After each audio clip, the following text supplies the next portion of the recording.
Hey, everybody, welcome to the show. Today, my special guest is Jason Teale. He's a Canadian photographer based out of Ulsan, South Korea. He's worked with companies like Visa, the Seoul Tourism Board, Flixel, and more. His photos have been published in places like National Geographic, Travel and Leisure, and many other places. His main focus is on travel and landscapes, as well as cinemagraphs, drone photography, and 35 millimeter film photography. Jason Teale, welcome to the show. Thank you for having me. It's good to be on the other end of the interview side, I think, these days. Yeah, that's right. So you have a podcast. I was a guest on your podcast, and now you're a guest on my show.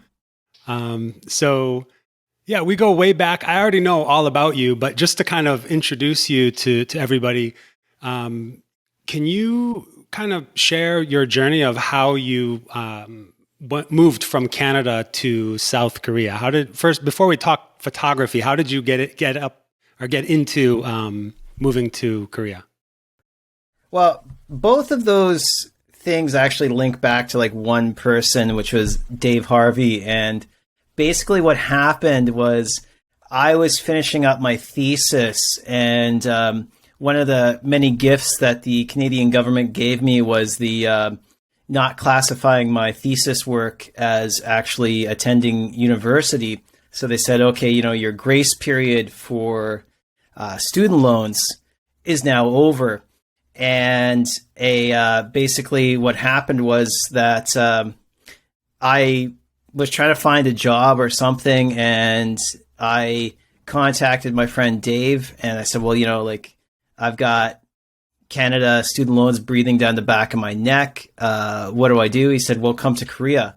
And it was back then, it was easy enough that you could just, fill out a few applications and you had a plane ticket and you were on your way to the land of the morning calm, I guess you could say. So that was, it kind of was a whirlwind, but in the end, it was one of the better choices I've made, because the life here is second to none, I think. And so how did, how many years have you been there now? I always guess like 14 or 15, and then you say it's usually more. Yeah. I think it's closer to, it's almost 20 now. I came here in 2003, so it'll be 20 next year, which is crazy.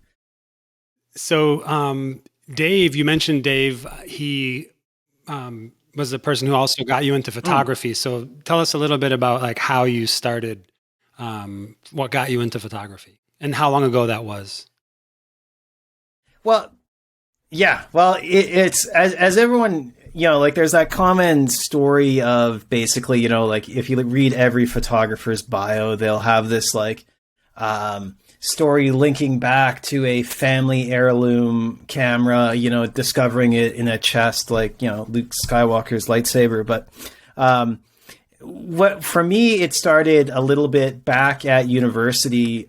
I was sort of looking for electives, and I remember the director was sort of like, well, take photography, man. They just kind of threw me into it, and I just jumped into that. But it never really, I never really connected with it at that moment in time. I did all the darkroom work. I learned all the basics, gray cards, all of that.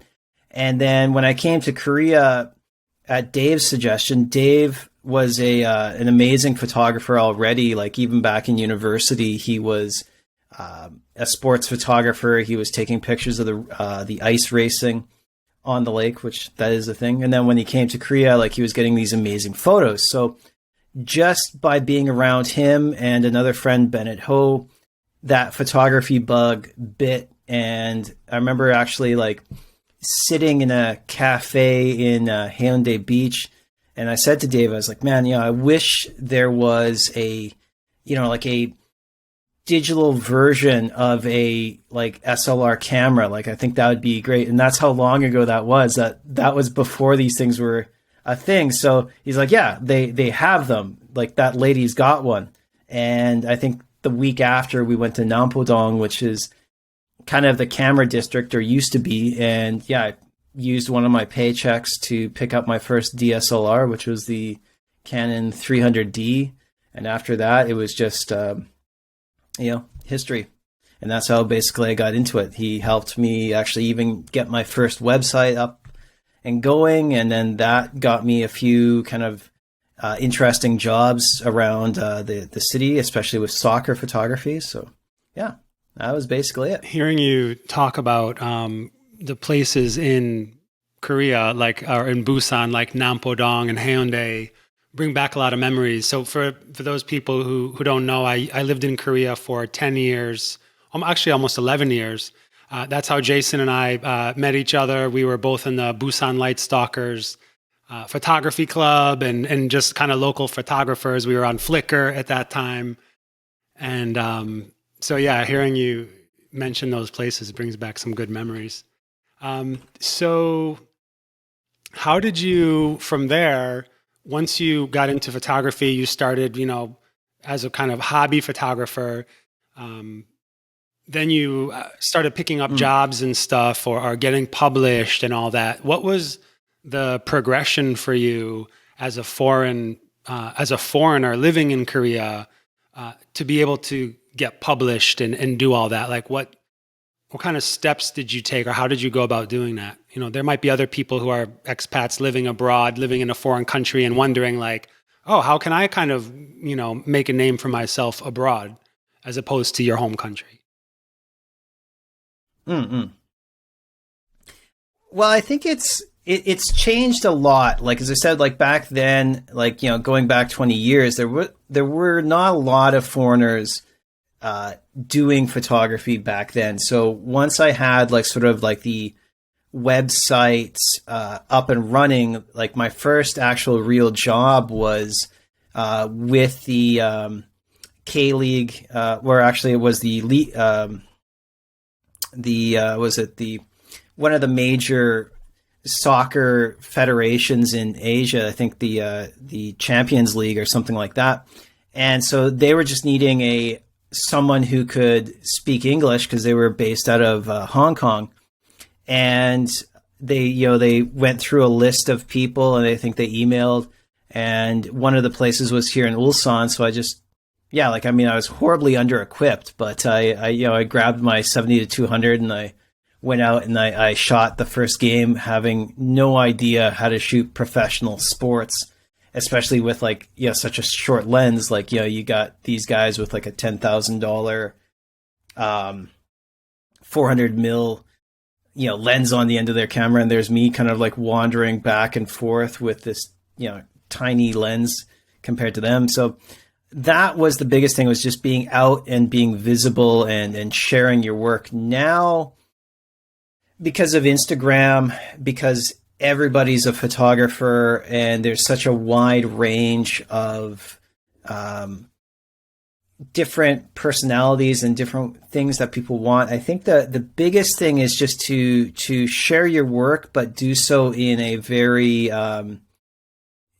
very sort of direct way. So contact, work with the tourism offices, seek out who those people are, because basically if you just simply try and share your work to the Facebook groups, guaranteed if you're looking for work with different companies, they're not in the Busan Light Stalkers. So, you have to find other ways to share your work where they're going to get eyes on it. And it could be something as like LinkedIn or contacting them directly, or going through some of the city contests or things like that, or working with I think Korea's got, what do they call it?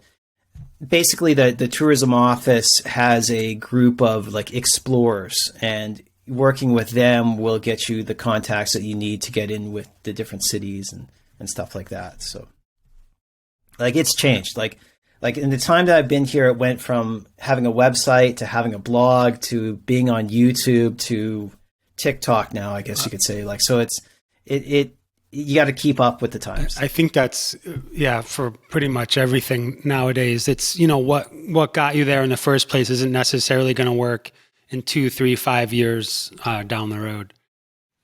So speaking of sharing your work, I want to talk about this first shot here from your hometown, Manitoba.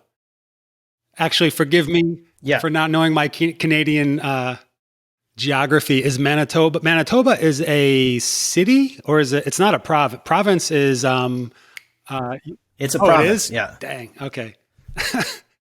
So the Yeah. province of Manitoba. You have a photo of this barn here. Tell us a little bit about this shot. Yeah. Well, that was taken in the winter of 2020. And it was kind of an odd thing because, like, we talked a little bit about, like, photography in Korea and a little bit about that. But the one thing that I've gotten used to is no matter where you go in Korea, there's going to be people around. Like, I mean, even the other weekend, I am on the side of the ocean. I'm taking pictures. There's people around. When I was driving around here, this is the Canadian prairie, and I got out, and of course it's sunrise, so it's early in the morning, but it is dead silent. There's nobody around, and there's just this abandoned farmhouse, this barn. And the other thing that I remember from that day is just the bitter cold. Like, it was minus probably 37 degrees Celsius at that moment in time. So it is one of these things where you step out of your vehicle and your face hurts. Like, it's that cold. And again, like, contrasting that with photography in Korea, outside of maybe shooting in a typhoon, like, the weather here doesn't really bother me. And here your lenses are fogging up, your hands are burning and freezing cold. It was crazy, but to me, that particular photo symbolizes a lot of what I remembered from the Canadian prairies. It was there's a lot of these old abandoned farmhouses.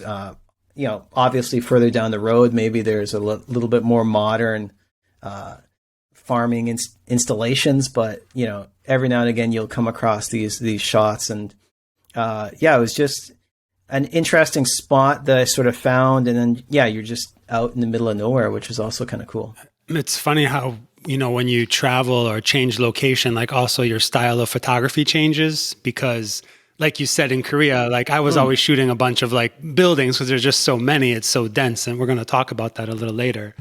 But it's like, oh, I love shooting cityscapes at night. And then, you're in this wide open place. And then all of a sudden the thing that catches your eye is like, wow, look at the emptiness, just look at this vast expanse of space.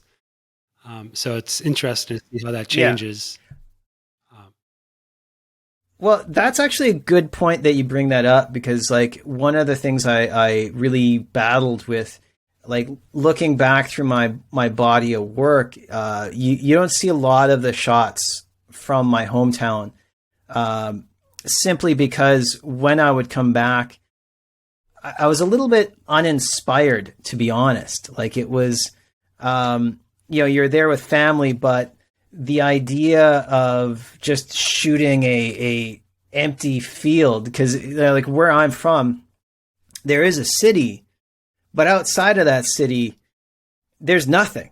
Like, it's just an empty plain. And to really find the photographic beauty, you had to step back from it and just sort of figure out what was pleasing to the eye. Because again, like, it's a real struggle. And then as the years kind of went on, I started to see a little bit of that beauty. I tried to, it contrasted with my photography in Korea. And I think that's where I saw it, like, where I went from shooting these deep metropolitan areas with, buildings flying up on either side, to the vast emptiness of the prairie. And I think that's in, like, say, like, the last, say, 5 years, that's what sort of caught my eye about these places. So speaking of Korea and the buildings, I know you love cityscapes, and in particular cityscapes at night. And I think that's one area where, we really align in terms of photographic interests. I love the Korean cityscapes are just so dynamic. To steal the slogan of Busan City, Dynamic Busan.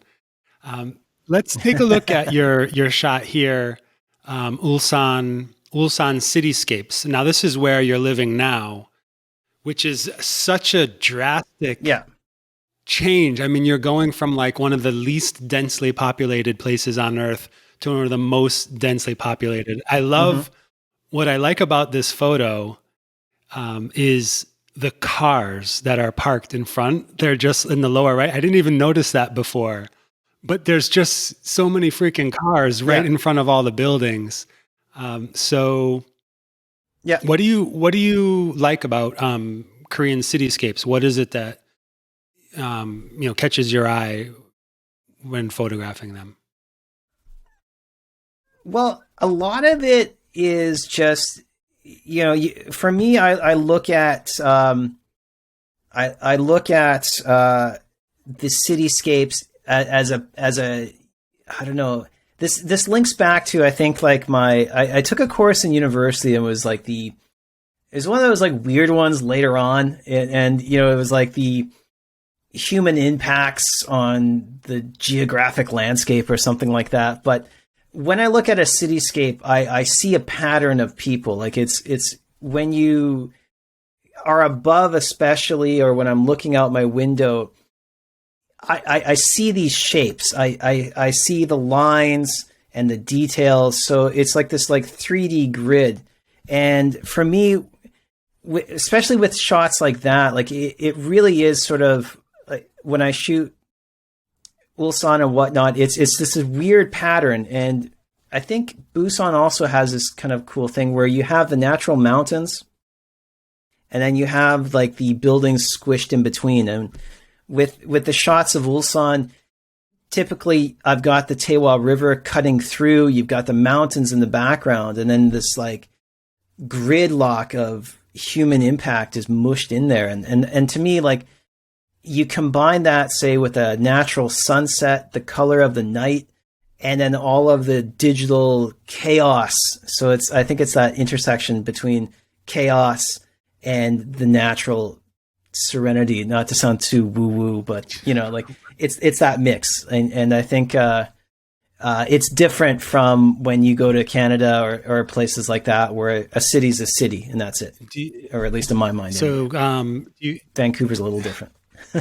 Do you think that Korean cities have a kind of harmony or balance to them? A big thing about Korea is they talk about, like about the harmony, and even in the flag, the Taegukgi, the name of the flag, the yin and the yang symbol, the land of the morning calm. Just, do you think, I mean, you mentioned the chaos of the city and the beauty and, peacefulness of the mountains, the orange sky.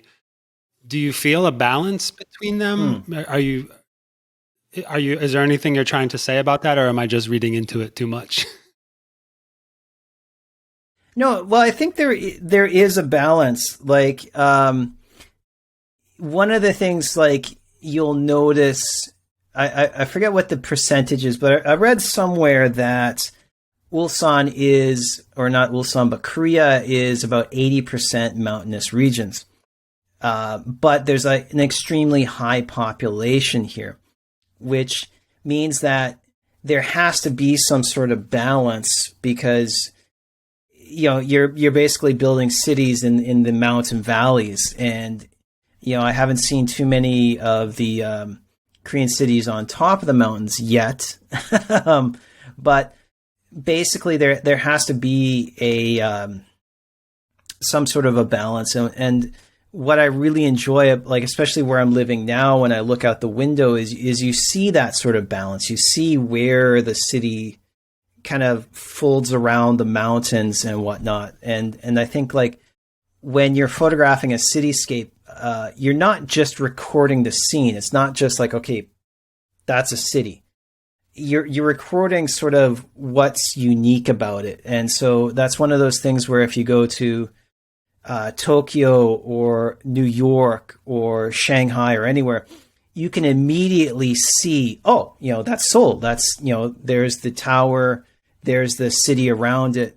And, Busan, the same thing. There's these unique markers, and all of that comes into how the city is built and what geographic features sort of have been mixed into there to make that kind of a unique dwelling area. And also that's something that as a photographer, I think it's our job to kind of highlight, because one of the things I've been doing with photographing Ulsan for so many years is that the people that just go about their business, walk the streets, go to work, they don't see those patterns. They don't see that harmony.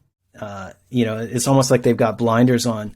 And that was one of the things of that, since taking pictures of these different places, Ulsan in particular, I have had people comment that, oh my God, I can't believe like that's my city. And again, from shooting buildings and drones, it just wakes people up. And that's kind of like one of the better compliments that I've had, where, because, Ulsan's kind of like the Detroit of Korea. So people don't really consider it a beautiful city like Seoul or Busan, so having people compliment it is a good thing.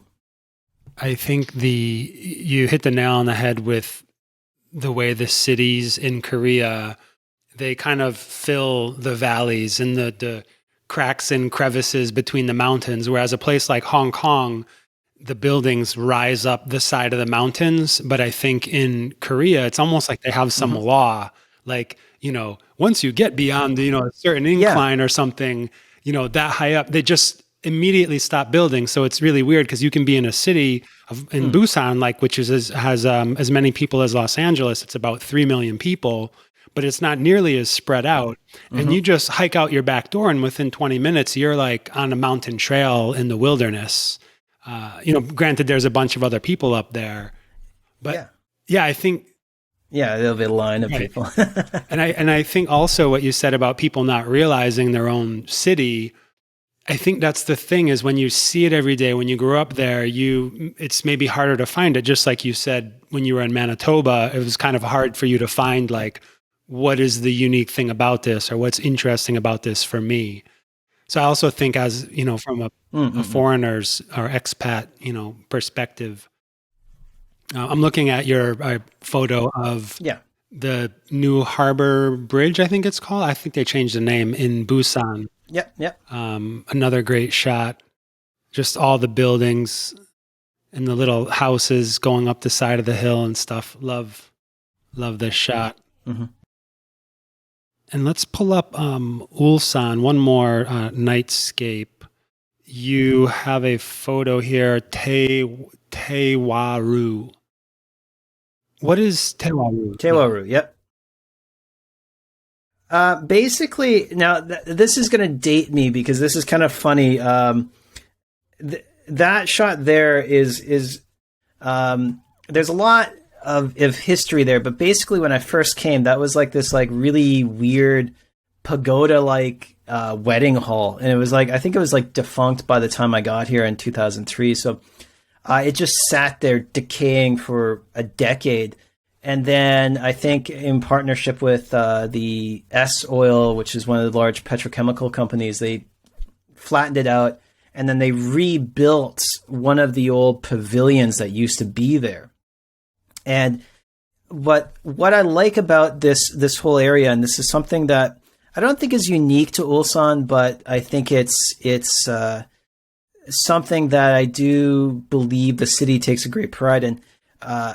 That whole area, and actually, in fact, the river cutting through Ulsan, the Taehwa River, 25 years ago, they called it the River of Death, because everything was dead. All the chemicals from the shipbuilding and the petrochemical complexes fed into the Taehwa River, and it was dead. Like, I remember coming here, and on a rainy day, the smell that would come out of that river was just putrid. Like, and it would get into, like, we would play frisbee along the river right in front of that Taehwaru building, and it was just this weird chemical smell. And over the last 10 years, they've dredged the river, they've cleaned it up, the fish have come back, and then they built that beautiful pavilion there, which they've lit up and they've opened to the public. It's free to go in and explore. And then they've put bike paths on either side. And just to the left of that picture is probably one of the best parks in all of Korea, in my opinion, which is the Taewharu National Garden. But that's just sort of like, for me, that image just shows sort of also the, I think, I'm not going to say something as cheesy as it's the soul of Korea, but it does show like part of something that I love about Korea, and that is that mix of traditional buildings and the modern buildings in the background as well. And for me, there's like 3 layers in that photo. So you have the natural river, you have the tradition, and then you have the modern Korea all kind of stuck into that shot. So one thing about Korea that a lot of Koreans always talk about is the 4 seasons and how great Korea is because of the 4 seasons. And it is. But it's funny for both you and I, because me coming from Connecticut in the US in the Northeast, and you, Canada, we both grew up with the 4 seasons. And I think we kind of, take them for granted. So when Koreans would say, we have 4 seasons, you're like, okay, we have the sun and the moon. I mean, big deal.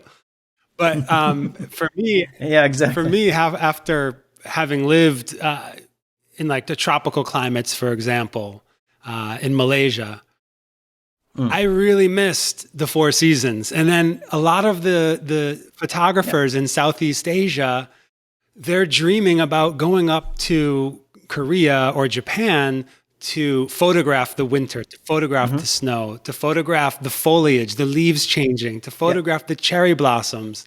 And so I was like, I just never imagined. And it's, it was such a draw for them. So I'm curious if you have any tips about maybe certain festivals or times of year. Obviously, fall is a big one. I know fall is a big one. Let's just start off with that. I'm going to pull up your picture from Tongdosa of the monk.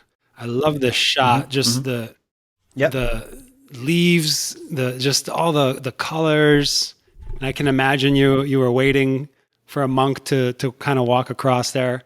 So yeah, first off, exactly. Foliage, any fall foliage tips, when to go or where, or websites to use, whatnot. I think the biggest thing is you have to understand that, like, the first and foremost, these times of the year, so like especially the cherry blossoms and the fall foliage, are bonkers. And what I mean by that is anywhere you go, there will be a boatload of photographers. And so tip number 1 would be to, especially now with the COVID crisis, is to be wary of like if you're searching Instagram and you see like this particular temple or this particular spot, like Namai Island with the Meta Sequoia road, that's going to be full of people. And if you get out away from those places, there are smaller areas that will have as good as a view. There will be smaller temples somewhere. So the first thing I would do is just sort of check around the area. Tongdosa is very popular. So my tip there would be go during the week time. Go during the most uncomfortable hours, because where you're getting a lot of the bulk of photographers are during the peak hours. So again, if it's a well-established location, check either Kakao Maps or Google and see when the peak times are and avoid those, or you're going to be shoulder to shoulder with tripods, just, elbows and assholes, that sort of thing. So yeah, I think something that, but the other thing too, something that people who haven't been to Korea maybe don't know is that there's a massive photography scene. Locals, they love photography. And so there's these, of course, like anywhere, you have specific kind of postcard shots or specific locations that are really popular. And you could show up and there could literally be 50 photographers. They're like a line of photographers. So I think like that's why, like you said, you want to show up, not on Saturday afternoon, or if you do, just get there really early and set up your tripod. Well, it's like to illustrate this point. Like, there's a very popular sunrise location in Ulsan near Gansulgot, and then there's a island that a lot of people like to shoot. And I was there a couple of years ago, and I got set up, and I think John Steele was there with me one time too, and the same thing happened. He's another great photographer in Korea. And literally, it was one of those things where your brain's like, "Oh yeah, this is nice and peaceful. It's the morning blue hour," and then I hear like the air brakes, like the, and then like the doors open, and there was 2 busloads of people. So I counted maybe close to, probably closer to 100 photographers, if not more, lined up on the beach, and it was just like, it was insane.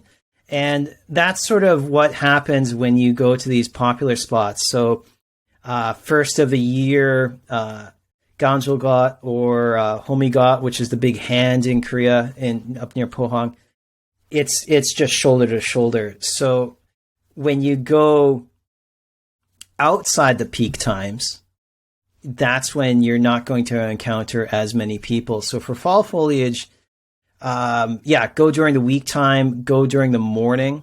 And I like the morning. And this is my kind of tip, is that as the sun's breaking through the early morning, so you don't have to hit sunrise, but just that early morning light is amazing. And you're going to get that like sort of temperature shift. So you might get some mist, but the colors as well are going to pop a little bit more as they're not battling the intensity of that sun. You're going to get that nice golden feel. And for me, shooting around the temples or some of the historic sites, to me, the fall, it can't be beat for those kinds of scenes. How about cherry blossoms? I'm looking at your photo here.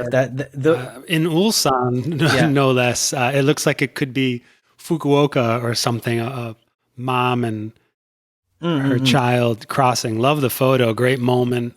I really like the leading lines you have here going across, the cherry blossoms leading up, and then down to the people crossing the little canal there. The light, everything. This looks like it might even be like a midday, I don't know, 3 p.m. or something. Like, it's not, it's like everybody's waiting for like the perfect. It's very close to it. It looks like, everybody's waiting for the perfect hour, like a sunrise or sunset or whatever. But everything really works here very, very well. Love it. And great little story. Well, with the cherry blossoms, yeah.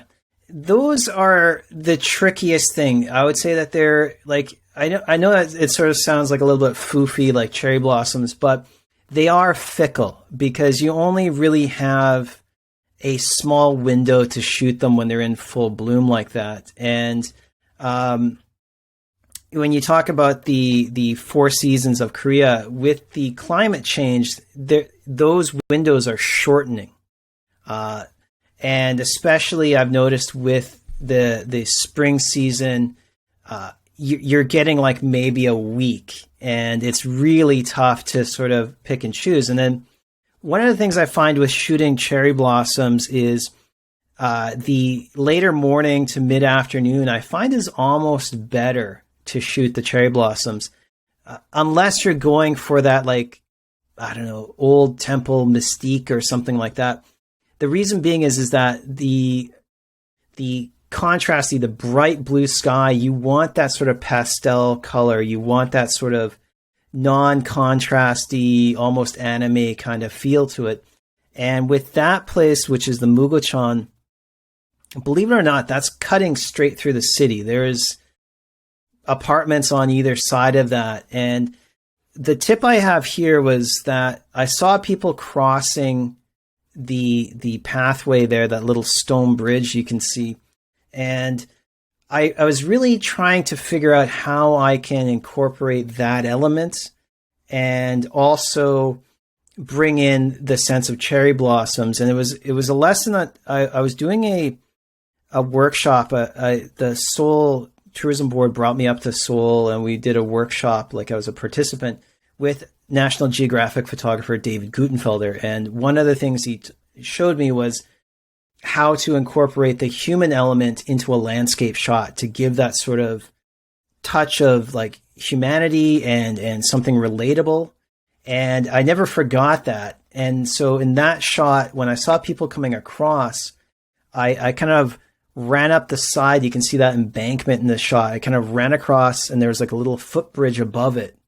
And then it just so happened that a mom and her child were kind of meandering through the spring creek there, and then they kind of crossed. So to try and create that scene, I shifted around, and I think in that particular one, you've got sort of the edge of a cherry blossom tree, and then sort of they're in the pocket.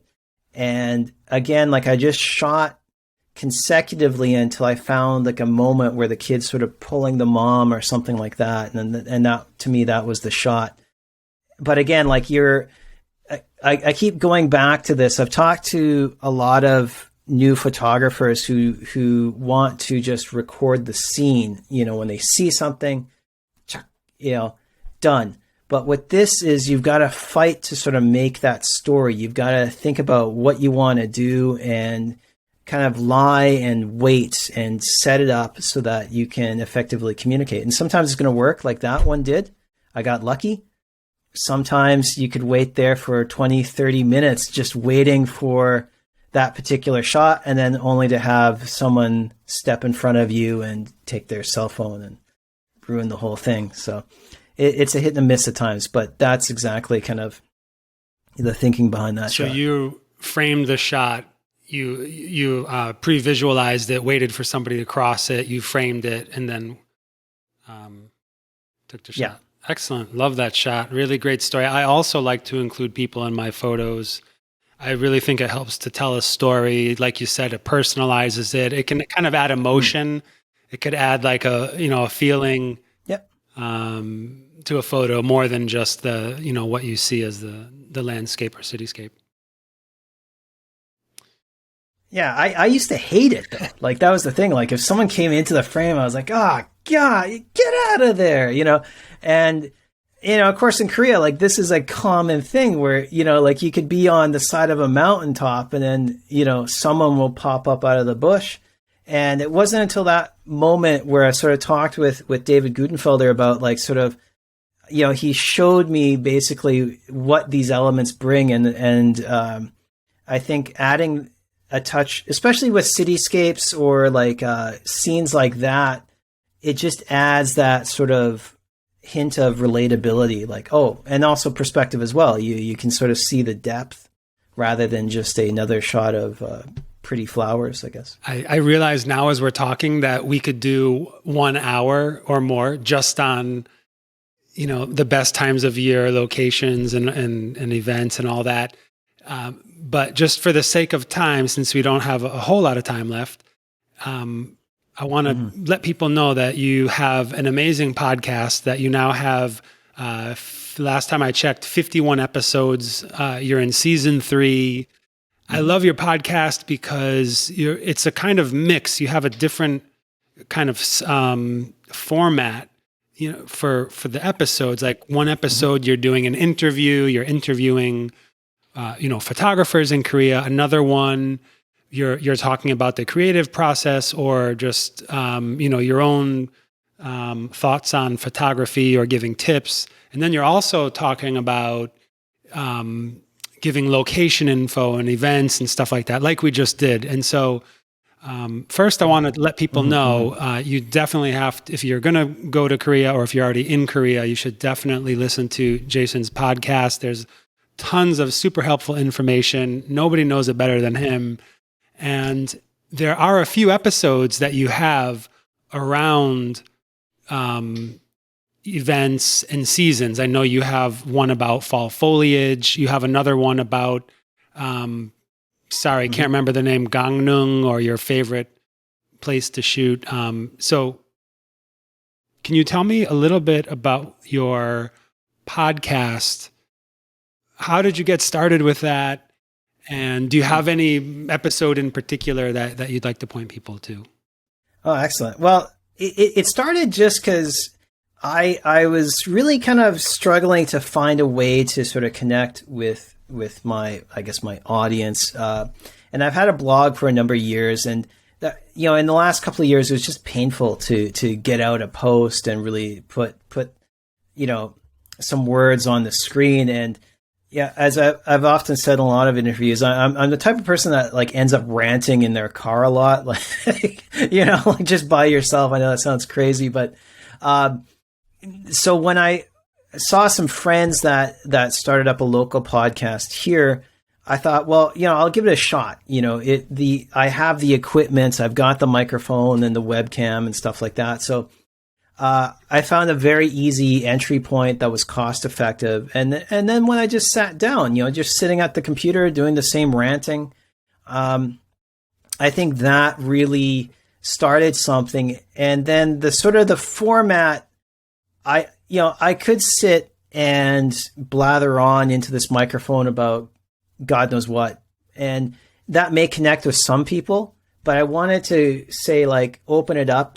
I do try and do a weekly podcast. So, you know, say week 1 will be my thoughts on the creative process. Week 2 will be my breakdown of one of the shots I've got.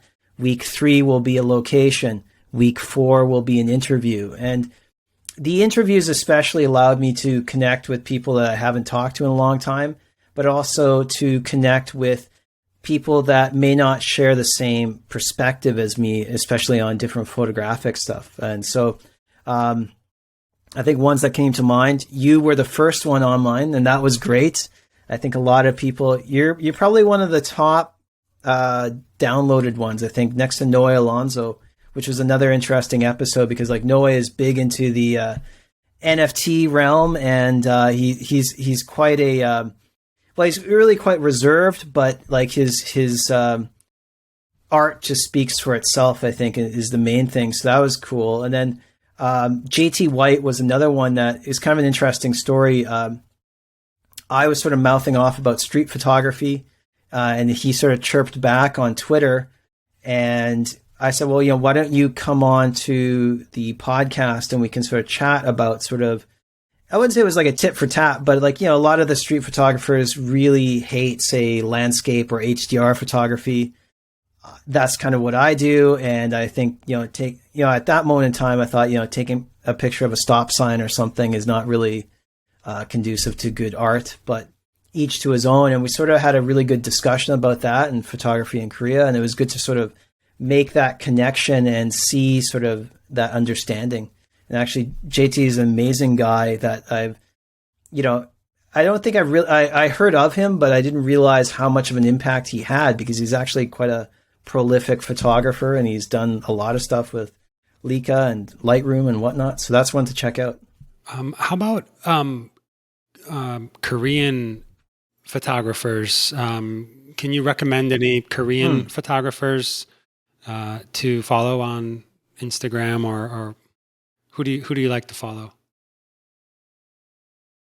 Well, for like I've got to say, like, local Korean photographers, like the guys here, they must have like a sixth sense because like their photography is everywhere and they always end up getting like the best shots from any location. But number one, I'd say Brian Kim.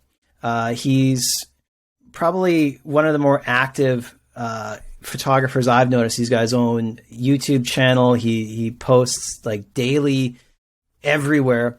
On Instagram, this is kind of a unique name, but search out The Red Chicken.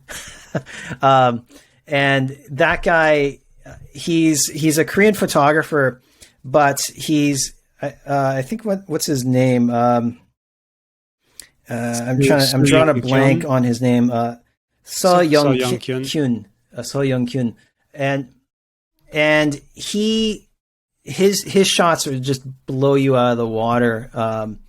And he does it all, but it's really like a very detailed shot, very rich in color, and his cityscapes are amazing. For expat photographers, there are a ton. Dylan Goldby, Roy Cruz are the dynamic duo of Korea. I call those guys. They do a lot of great work on a wide range of topics, but like Dylan's work with the family adoptions and the corporate stuff is amazing. And what I love about this stuff is that they give like each of a different perspective. Like mine is more landscape, HDR, cinegraphs. They've got the portrait side of things and things like that. Another guy, and I'm going to butcher his name, Aditya Soni. I came across him on Instagram. He's based up in Pohang, but he's a PhD candidate. But he's just gotten into astrophotography, which is something that I thought was impossible in Korea due to light pollution. But he's hitting it out of the park. So, all right, we'll check those out. Actually, just as you were talking, I'm on Seo Young-kun's So Young-kun. Also Nikon Club ambassador. Yeah, gorgeous stuff. He likes to do a lot of moon alignment stuff, which I like to do as well. Very cool. Exactly. I thought you'd like that. So you talked about your blog and that you weren't updating your blog that much. But after, before we spoke, I went and just looked at your blog to see what you've been up to on your blog. And like you said, not much, but you did manage to put in the recap of 2021, that kind of thing we all do at the end of the year, or try to do, our best photos or highlights from the year. And, I know you personally, so I know that you've been going through some rough stuff the last year. We all have, but I know for you, it's been extra hard. And I'm sharing it because you put it out on on your blog. Yeah. But the thing that I really wanted to focus on, though, was your outlook on photography. Is that it's almost like photography is a kind of therapy for you. I don't know if therapy is too strong of a word, but the theme of your blog post was, things have been really rough, but I kept going out, I kept shooting, and it really helped a lot. Could you talk a little bit more about that? How photography is in some way a kind of maybe a form of therapy for you? Or I just, I don't want to put words in your mouth, but. Yeah. Oh, no, totally. Well, here's the thing. Again, going back to what I said, like, don't record just daily life. For me, when you're struggling and you're stuck, like, as I said before, like over the last couple of years, I've lost my father, I've lost jobs, I've lost even a cat passed away, which is difficult. You get wrapped in this blanket of depression and darkness.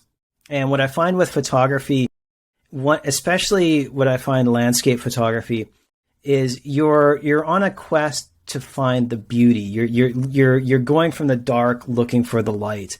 And again, that sounds a little bit like woo woo, but to me, that's sort of the core of it. You're saying like, okay, where is this beautiful image that I want to see? And then you go out and do it. And then the other thing is just physically getting out. I think a lot of times when you're struggling, especially with the pandemic, you're locked inside your house. You're not going anywhere. You're stuck just scrolling videos of, more famous photographers than you are, who are shooting better cameras and got better gear. So you beat yourself up about it. But once you get out there, once you go outside and you get that fresh air and you're up early in the morning, and for me, I've actually incorporated a little bit of a coffee practice into my landscape recently. So it's a relaxing time, but I'm outside and my mind is off of that. And that's sort of what it is. And then, going to say places like Tongdosa or the temples as well, it's a calming experience. It's like if you park at the gate of Tongdosa and you walk through that, there's like a kilometer long little pathway where there's these carved rocks with old scripture on it, and then you get to the temple itself. By the time you get there, I guarantee your stress level, your outlook on life has probably improved a hell of a lot. And again, you're surrounded by this beauty, you're surrounded by nature, and then you're able to get this creative proof. And the other thing though is it's not easy. Like, when you're struggling, your motivation, your creative process is zero. So it's like getting out of bed and forcing yourself to do it. And then when you realize, like, because like even now, you get out of bed at 5 a.m, you look at the temperature, it's minus 10 degrees. You're cuddled up warm in bed. No, you don't want to go out and freeze your fingers off, taking a picture, and especially if it's like the same place you've gone or something like that. But it's just that physically getting out there and accomplishing something. Like, there's that motivational speaker that always talks about, like, making your bed. To me, taking a good picture is also like making my bed. You've accomplished that. You can check that off the list. So I know you're an early riser. Because I sometimes get messages, like if we're in our messenger group, and you're like, it's like, I'm like, it's like 5 a.m. in Korea right now, but he's up and he's ready to rock and roll. And I know you go out and you do a lot of sunrise shoots, which I don't do that many. So what is though, is there something that you think about, or is there any trick or tip or kind of life hack type thing that actually gets you out of bed to go do it? Because especially when it's hard enough, when it's cold out and you don't want to go out, but if you're also going through a tough time in your life or having a bad day or whatever, you definitely don't want to pick up your camera sometimes. Is there anything that you kind of, what is that thing that motivates you to get out and go? Is it, I know you, like you mentioned, you love coffee. Is it like you're thinking of, like, I could imagine for you, it's like, I'm going to have a coffee at the ocean, while before sunrise. Like, that's your, yep. That would almost be enough for you to be like, that experience is the thing that, like, pulls you or drives you. What is the one thing now? Is there one thing that, like, just gets you, out of bed or has you pick up the camera on the days that you don't want to? I think what it is, there's a couple of elements. Like, one of them, coffee is one of the things where it's just like, getting up out of bed and doing that ritual. But I think even before that, it's something to do with, I think there was one of the podcasts I listened to or a book I read recently. It was, I think it's by Mel Robbins, but she had this like 5, 4, 3, 2, 1 thing. And what it basically was that, like, when you're in your bed, if I don't get out of bed, if I don't get that shot, a lot of times it's because I'm thinking too much about it. Like, your brain is just like giving you all these excuses. Stephen Pressfield calls it the resistance. And it's true. Like, when you wake up at 5 a.m, you're like, well, it's probably going to be rainy or overcast, and, I'm just going to get the same shot I normally do, or, I didn't charge my batteries or something like that. And for me, a lot of times it's just, not even thinking about that. It's just when the alarm goes, just getting out of bed and then grabbing your camera. And as crazy as this sounds, sometimes I won't even have a location in mind until I get out to my car, and I'll be like, say, like halfway out into the expressway, and I'll be like, I can go to Gijong today and get this because the light is different. And it's just pushing yourself out the door, because I think we give ourselves too many excuses. And going back to that peak photographer time, you see a lot of sunsets, you see a lot of people around that time, because everybody is up during the daytime, so everybody can get a sunset shot. But on the side of Korea that I am in, sunrise is a lot better, especially over the ocean. So you sort of force yourself to get out of there. And I think part of it is just giving yourself that push, or taking away the excuses, because, like I talked to a lot of people that said, oh, I'm not a morning person. Nobody's a morning person. Nobody wants to get up at like 4 a.m, and stand on some mountain or ocean side. Nobody wants to do that. But for me, I found that like I enjoy the process though. Like I enjoy getting up, and also too though, like with my family, like when my dad was alive and whatnot, they were always up at stupidly early hours. Like, when I would go home, even now, like with my mom, she's up at 6 a.m. every morning. She has nothing to do. She's retired, but she's up with the dogs. And that's where like we sort of got used to that. I thought it was crazy for a long time, but I was just actually out with another photographer, Lee Kelly, and one of the comments I think he made after we had shot the morning, and I had brought out my camp stove and we made some coffee on the beach side and we're just chilling. He was like, wow, he goes, I've got all my shooting done, and then now I've got the rest of the day to like edit and chill out and relax. And I said, yeah, that's exactly it. Like you've got this, you've eaten that frog, and now you've got the rest of the day to like hang out. And I think that's part of also the attraction, is that I've done this too, where during the weekday, like I work, around late morning, lunchtime, so I can go out and get a shot if it's local, and then come back, upload my photos, get ready for work. It's like the people who jog or go to the gym, it's the same thing. All right. Thank you very much for that. I think that was the perfect way to end the interview here. Real quick, where can people find you? Well, they can find me on Instagram, of course. JTeale Photo is my Instagram handle.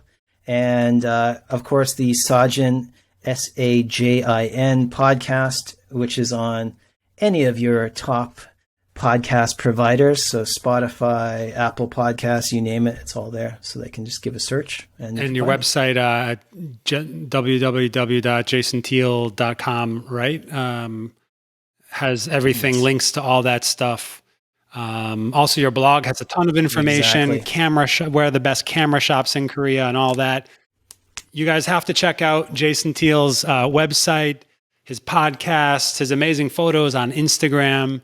Jason, thank you for all you do, for your beautiful work, for the events that you host in Korea, the meetups, and also just all the sharing that you've done over the years, just to build a community in Korea and help people navigate photography in Korea. So thank you very much. I'm glad you Excellent. Thank you. Glad you could be on the show. And we'll talk soon. Thank you for having me, Pete. This has been a great experience, and I'm glad you reached out and invited me to be on this, hopefully, this first of many, many, many awesome interviews that you're going to do. So I can't wait to see what you're going to do in the future. Man. All right. Take it easy. Bye. You too, sir.